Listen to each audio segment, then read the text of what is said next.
Mums at the Table. It's good to have you with us. I'm Rachel. And I'm Shona. Now, Shona, who have we got coming up today? Dr. Peter's going to be here talking about women's health. He is. And we've got Amanda, our dietitian, so please stick around for that. And if you've got any questions whatsoever that you want answered about any of those topics, bring them on into us via email, and we'll letters, pass them on. And we will pass them on because we're not answering them. But I do have a question for you. Oh. And this is a good one because I think it sort of looks at hindsight and perspective, which I need from you. Great. Has your affection for Gary and, in your marriage changed over the years? Oh, of course. I don't think you can ever have a marriage or a relationship that just stays the same the whole way through because, and we hear about this so often, how you go through the lust phase and then the honeymoon phase. What's a good phase? And can't remember. And it has. And the way we have affection for each other, when you've got very small children, you don't have time to invest in each other as much. I know, and then after you have kids, you're like, oh my goodness, my body. Yes, yeah, I don't want you to see that. I know. Yeah, and now our kids have left home, so before they left, like when they were out doing what they were doing, we started investing back in each other again. And now, we're on the road to retirement, so he's going to be with me all the time soon. So bring on the affection. Sure. No, I agree with everything you say. When you're going through those intense times with the kids that are young, it's just almost hard to feel sexy. It's almost hard to feel affection when you're tired and drained and, you got kids muck all over you, not only on you, but almost through your brain. You just feel, a little bit, I guess, unequipped to sort of go down that road. But it's so important. It is, yeah. I think, and that's what earlier on in the year when we had lockdown, we were all sort of stuck at home a little bit more with each other and we had that opportunity. And it's so nice, to get back to that calm and that more affection, more that lust. So all of that's really lovely. Yeah, yeah. And I think, I remember people saying to me, oh, you need to go out on date nights and you need to do this and you need to do that. And yes, while it is important to do all of that, it's finding the time and the energy because I don't know about you, but with small children and right up until my kids were nearly at high school, I was just exhausted the whole time. And, to go and do a date night, please, no. So it was a matter of takeaway in a movie or whatever we could handle. I think we have to, though, expect that it's going to change because we go through different phases. If you sort of get to that point, you're like, I'm not getting this love language met, I think that's something to obviously look into, talk about, etc. But it's part of life when we go through those phases, but it's being aware, isn't it? Yeah. Were you aware of it sort of when you were going through that? Did you realise you missed it? I think hindsight, like once you'd gone through it and you can sort of look back at it and go, oh, yeah, OK, I need to do better at that. Would you say your affection now has more... I don't even know how to say this appropriately. Has more value. Yeah, matured. Yeah, more value. Like you sort of have that affection in a different way than you did earlier. Yeah, I think because we have more time together and we're looking at the latter part of our lives together. We're trying to plan that, which we didn't have time to plan before. Yep, and it's important to know that our relationships do change and grow, and it's something we actually just need to lean into. Have children, they said. They said it would be fun. It would be the best thing that would ever happen to you. But what happens when your bundle of joy is a little bit of a character, quite an active child? And when should it be concerning when our child is, acting up or, chucking a tantrum? Well, I way too long? I think tantrums are quite a natural part of being particularly when you're a toddler. I think it's important to realise that, that's how toddlers communicate. I would be concerned if the toddler was not communicating well at other times. Okay, so we're looking at what they are like in general. In between the tantrums. Because it's natural to get upset when your favourite toy's taken away or you're not allowed to eat something that is sitting on the bench. As adults, we understand, well, maybe we might eat that later or the toy will come back. But when you're 2, that's hard to understand. And so that's their communicating. So they're telling you that they're upset, things haven't gone their way, and they're cranky about it. Right. So I think the thing that would more concern me would be if the tantrum was caused by something that seemed a bit unusual. Right. Or you For example? couldn't... Well, having a tantrum about having to sit in a particular place at the table or putting on a shirt that wasn't their usual shirt. Right. Something that was very peculiar like that. Right. What is it telling us if they're acting odd? Well, I mean, most of the time, it can be quite a normal thing, but I think it's important to understand the communication, where the child's coming from. What are they trying to tell us? And I think the other thing with children with tantrums is to concentrate on what's happening in between the times. You know, does the child communicate normally during their usual periods? You know, can they tell you what they want? Can they get what they need from you? Can they tell you when they're upset? Do they come for a hug when they need to be comforted? Is that all they need? Is it more attention from the parent, or when is it a point where we're like, I think my child might have ADHD or autism or be on the spectrum of some sort? Well, I mean, autism would be something we'd be concerned about, particularly if there's problems with that reciprocal communication. So in other words, you know, look at the things that your child's trying to tell you, you know, and the other ways that they might communicate that by using things other than language. Do they seek you out for comfort when they're upset? You know, for example, do they, you know, are they scared when people come over, you know, because it's something different? Right. Those things might make us concerned about, you know, an overarching developmental diagnosis such as autism, but most of the time it's not. Okay. I want to reassure people that most of the time that's not the case. Yeah. And sometimes it's just a matter of their way of communicating to us. That's right. But if we're concerned, we can always seek I would always suggest that you go and speak to your local doctor if you are concerned about your child's development or their behaviour. Thanks so much, Dr. Hartshorn, for those awesome tips. Now, I know that would help you. Keep it locked right here at Mums at the Table.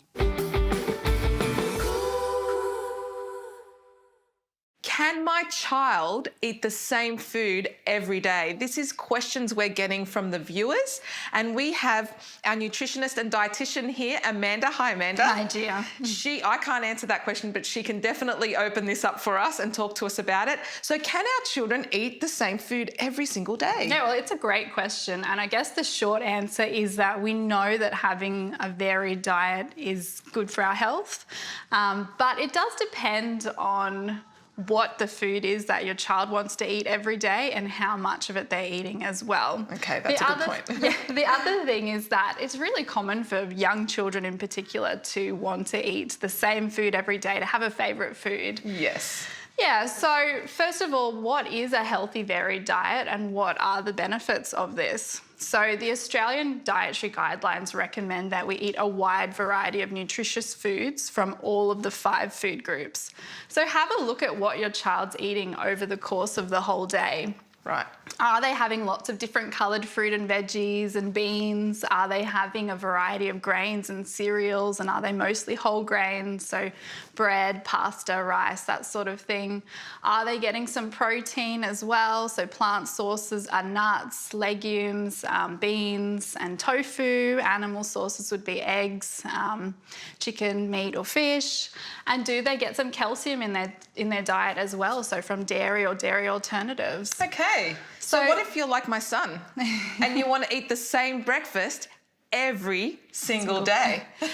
Yes, well, I would be asking, is that food from the 5 food groups? Okay. So if they're wanting to eat Wheat Bix or muesli or something like that every day for breakfast, then that's fine because it's contributing valuable nutrients to their diet. Okay. But if they're wanting to have something like Cocoa Pops or Fruit Loops every single day, or it's snack foods that they're wanting to have that's high in sugar and salt, then that's more of an occasional treat. It's not contributing valuable nutrients, so not so good to have every day, and I'd encourage them to be trying healthier options instead. And we do have something on that, a video on how to introduce healthier options to children. We did that together. So the other question is, how much of that food are they eating? So are they having a banana? Are they having 5 bananas a day? Are they having Wheat Bix for every meal or bread for every meal?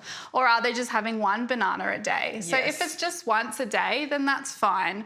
If they're having the same food for every meal, that's when it's a problem because they're not going to be getting all the nutrients that they need to stay healthy, to grow and develop, which is so important. Awesome. So I guess we conclude with, as long as they're having the variety, so looking at the variety and what, you know, what we should be having, like the fruit, the vegetables, the grains and all that. If they're having the same meal every day, as long as there's variety, we're good. Yeah, that's right. Awesome. So thank you, Amanda. Really appreciate that. We'll see you guys next time with some more tips from our nutritionist, Amanda. See you later. Hey, thanks for joining Dr. Wood and I for a chat. We're talking about hygiene and personal care down there with women. So What's the this go? might seem basic to some Yes. people, but some people get it wrong. Okay. And I guess for whatever reason, certain people think they have to look a certain way. Right. And, or you know, so let's just talk about how to look after yourself in the best way possible. First, my advice to you is don't use any soap, because your body and your vagina and your cervix makes all these sort of normal secretions. Okay. Right. And if you're starting to use a lot of soap, soaps are basically like degreasers, or they get rid of fat. Affects your pH levels. And it affects your pH levels, and all those natural secretions are kind of oily, and if you take it away, it can lead to some skin conditions. Right. Just warm water on the outside is all that's required. Right. If you're a swimmer and you do a lot of swimming, nothing wrong with that, but afterwards, particularly if it's a chlorinated pool, try and have a shower and wash off that chlorinated area. Right. And get into dry undies as soon as you can. When it comes to things like tampons and pads and that sort of stuff, you need to use stuff that's going to be low allergenic, and that comes also down to stuff like laundry detergent. Right. If some people are getting skin conditions, they're really sort of chemically fragrance-enhanced laundry detergents are not so good for you. And there are some specific brands or types that are low allergy, which is really important for that part of your body. And the other thing is, generally try and wear cotton-based underwear rather than nylon-based underwear. And I think you should, just going back, you should also change your sanitary napkins or frequently. tampons frequently. You don't want to leave them on all day if you can avoid that. You know, it depends on your situation, of course. Last thing is, people feel a lot of pressure to have waxing or to have a certain look, and that can sometimes have a negative effect on your health. Oh, okay. Waxing, not particularly comfortable process, and sometimes that process can lead to some skin irritations. Right. And I guess, you know, you need to be comfortable with what you want to look like, but that's a lot of pressure out there for people to look a certain way, and that's not necessarily good for your hygiene. Okay. I think the hair is there for a reason. You know, and it's kind of part of the pheromones, the normal hormones that your body makes. It comes from that hair, and it kind of has a natural barrier to help reduce infections and stuff. There's actually products that you can use for your vagina, for cleaning your vagina and things like that. Are they recommended? Generally not. Right. Yeah, I think they're a bit of a marketing which generally can muck things up and can upset that pH and can make things a little bit worse. And I don't think that's a good idea at all. Stick to warm water. Right. There are, if you're really having a problem with frequent thrush and that sort of problems, see a healthcare professional. There are occasionally a need to maybe take some agents which may reduce the pH or increase acidity. And that's really rare that you'd need to use that. But otherwise, just warm water. Thanks so much, Dr. Wood. I hope that's helped you. Keep it locked right here at Mums at the Table. So Shona, how did you experience pregnancy? Like, how did you feel sharing your body with this other little being? 'Cause we're talking body image today and looking at our own bodies. Yeah. You know, I was one of those mums, and I'm sure there's plenty of you out there that just, I hated pregnancy. As much as people find it joyful, I didn't. Was it because you were sick or? Yeah, I was sick. Probably 80% of both of my That is three rough. pregnancies. That is so rough. The one thing I regret with my body image in pregnancy is, you know, those beautiful photos that they take where the mum's not got clothes on and she's holding the baby, you know, the bump. And I wished I'd had one of those. Yeah. And maybe in hindsight, I would be able to look back at it and think, yeah, it was probably... Was that a common thing when you were pregnant? No. Like, your peers getting it done? Or, yeah, okay. No. Because it seems to be very much a done thing at the moment, or today, And we did it for our third, not for our first two, because like you, it just sort of wasn't happening. on my radar. Yeah.